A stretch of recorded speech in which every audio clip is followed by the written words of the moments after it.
ओम नमो भगवते वासुदेवाय। आज आपको ज्येष्ठ मास की शुक्ल पक्ष की निर्जला एकादशी का महात्म सुनाते हैं। युधिष्ठिर ने कहा, जनार्दन, अपरा का सारा महात्म मैंने सुन लिया। अब ज्येष्ठ के शुक्ल पक्ष में जो एकादशी हो उसका वर्णन कीजिए। भगवान श्री कृष्ण बोले, राजन, इसका वर्णन परम धर्मात्मा सत्यवती नंदन व्यास जी करेंगे, क्योंकि ये संपूर्ण शास्त्रों के तत्वज्ञ और वेदांगों के पारंगत विद्वान हैं।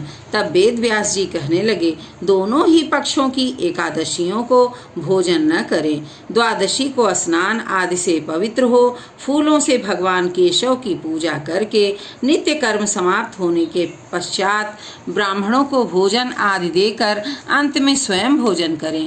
राजन, जनना शौच और मरणा शौच में भी एकादशी को भोजन नहीं करना चाहिए। यह सुनकर भीमसेन बोले, परम बुद्धिमान पितामह, मेरी उत्तम बात सुनिए। राजा युधिष्ठिर, माता कुंती, द्रौपदी, अर्जुन, नकुल और सहदेव ये एकादशी को कभी भोजन नहीं करते तथा मुझसे भी हमेशा यही कहते हैं कि भीमसेन, तुम भी एकादशी को न खाया करो, किंतु मैं इन लोगों को यही कह दिया करता हूँ कि मुझसे भूख सही नहीं जाती। भीमसेन की बात सुनकर व्यास जी ने कहा, यदि तुम्हें स्वर्ग लोक की प्राप्ति अभीष्ट है और नरक को दूषित समझते हो तो दोनों पक्षों की एकादशी को भोजन न करना। भीमसेन बोले, महाबुद्धिमान पितामह, मैं आपके सामने सच्ची बात जानना कहता हूँ। एक बार भोजन करके भी मुझसे व्रत नहीं किया जा सकता, फिर उपवास करके तो मैं रह ही कैसे सकता हूँ। मेरे उदर में वृक नामक अग्नि सदा प्रज्वलित रहती है, अतः जब मैं बहुत अधिक खाता हूँ तभी यह शांत होती है। इसलिए महामुने, मैं वर्ष भर में केवल एक ही उपवास कर सकता हूँ, जिससे स्वर्ग की प्राप्ति सुलभ हो तथा जिसके करने से मैं कल्याण का भागी हो सकूँ। ऐसा कोई एक व्रत निश्चय करके बताइए, मैं उसका यथोचित रूप से पालन करूँगा। व्यास जी ने कहा, भीम, ज्येष्ठ मास में सूर्य वृष राशि पर हो या मिथुन राशि पर, शुक्ल पक्ष में जो एकादशी हो उसका यत्न पूर्वक निर्जल व्रत करो।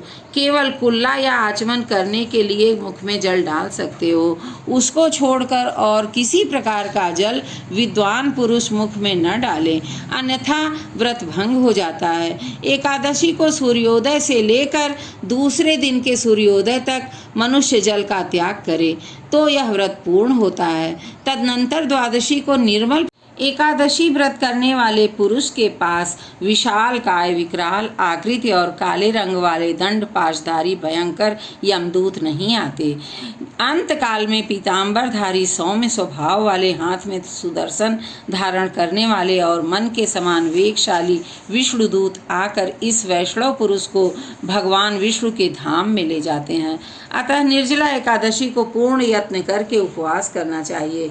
तुम भी सब पापों की शांति के लिए यत्न के साथ उपवास और श्री हरि का पूजन करो।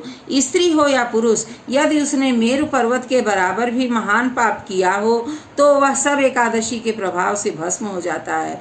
जो मनुष्य उस दिन जल के नियम का पालन करता है वह पुण्य का भागी होता है। उसे एक एक पहर में कोटि कोटि स्वर्ण मुद्रा दान करने वाला फल प्राप्त होता सुना गया है। मनुष्य निर्जला एकादशी के दिन स्नान, दान, जप, होम आदि जो कुछ भी करता है वह सब अक्षय हो जाता है। यह भगवान श्री कृष्ण का कथन है। निर्जला एकादशी को विधि पूर्वक उत्तम रीत से उपवास करके मानव वैष्णव पद को प्राप्त कर लेता है।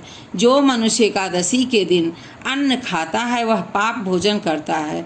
इस लोक में वह चांडाल के समान है और मरने पर दुर्गति को प्राप्त होता है। जो ज्येष्ठ के शुक्ल पक्ष में एकादशी को उपवास करके दान देंगे वे परम पद को प्राप्त होंगे। जिन्होंने एकादशी को उपवास किया है वे ब्रह्म हत्यारे, शराबी, चोर तथा गुरुद्रोही होने पर भी सब पातकों से मुक्त हो जाते हैं।